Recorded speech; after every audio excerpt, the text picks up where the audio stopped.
Welcome to the concept between the line series. इस series में आज हम एक और नया कॉन्सेप्ट देखेंगे, difference between opinion poll and exit pole.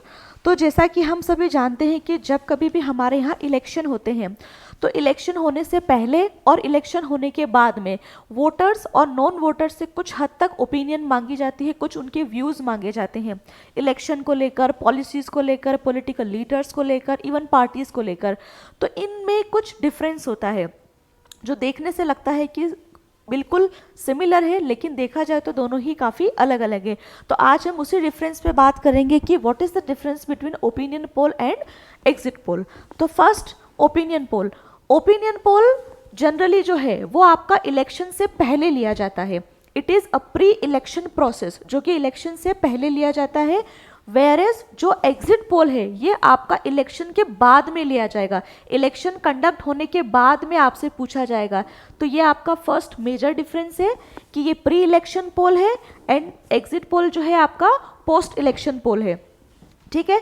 Second difference जो है ये कि ओपिनियन पोल जनरली मैंने आपको बताया कि इलेक्शन होने से पहले हो रहा है, तो उसमें वोटर्स भी शामिल है और ऐसे लोग भी शामिल है जो किसी वजह से वोटिंग लिस्ट में एडेड नहीं है।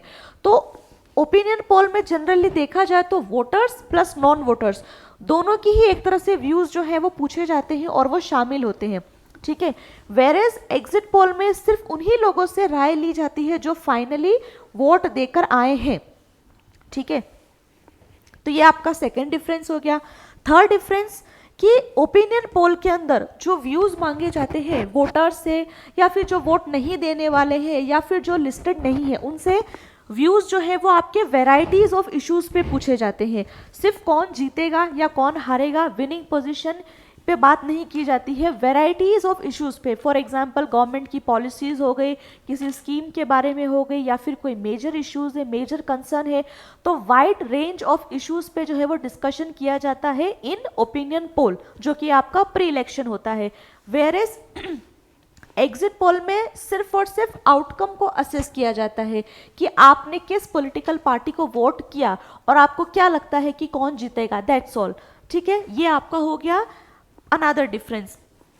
एग्जिट पोल को लेकर जो है हमारे यहाँ पे काफ़ी ज़्यादा कंट्रोवर्सीज रही है, क्योंकि एग्जिट पोल के लिए कहा जाता है कि वैसे तो दोनों को ही लेकर इश्यूज है और इलेक्शन कमीशन जो है वो कभी भी दोनों को बैन कर सकता है, क्योंकि बहुत ज़्यादा इसके ऊपर जो है वो डिबेट्स होते हैं, ऑब्जेक्शंस होते हैं।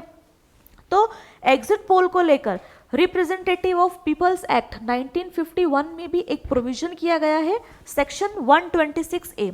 क्या कहता है ये सेक्शन? ये सेक्शन कहता है कि पोल वोटिंग कंप्लीट होने से पहले के 48 घंटों के दौरान आप किसी भी तरह से इलेक्शन का मैटर किसी भी मीडिया में, ठीक है, आप पब्लिश नहीं कर सकते। ऐसा करने से जो इलेक्शन का जो प्रोसेस है, जो कॉन्सेप्ट है फ्री एंड फेयर इलेक्शन, उससे जो वोटर्स और जो इंडिया है वो वंचित रह सकता है। तो जब तक आपका इलेक्शन, जब तक आपका वोटिंग प्रोसेस कंप्लीट नहीं हो जाता फाइनल, उससे पहले आप किसी भी तरह का न्यूज़, किसी भी तरह का इंफॉर्मेशन आप पब्लिक में नहीं दे सकते। ठीक है। तो ये एक प्रोविजन है जो आरपीए एक्ट 1951 में किया गया है। अब बात आती है कि दोनों को लेकर देखा जाए तो दोनों ही इंडिया में है, काफ़ी ज़्यादा कंट्रोवर्शियल है, क्योंकि इलेक्शन कमीशन का ये मानना है कि दोनों की ही वजह से वोटर्स के व्यूज़ और इलेक्शन पार्टी और इवन इलेक्शन का जो कॉन्सेप्ट है फेयर एंड फ्री, वो काफ़ी ज़्यादा तक डेमोक्रेसी जो है वो हर्ट होती है। तो इसी नज़र में जो देखा जाए तो इलेक्शन कमीशन जब चाहे इस दोनों को ही वो बैन कर सकता है। करंट सिनेरियो में भी हम देखें तो Indian government and election commission of इन दोनों को बैन करने को लेकर जो है इनकी आपस में बातचीत चल रही है। तो ये था मेजर डिफरेंस इन दोनों में, जो कि आपको ध्यान रखना है। Thank you.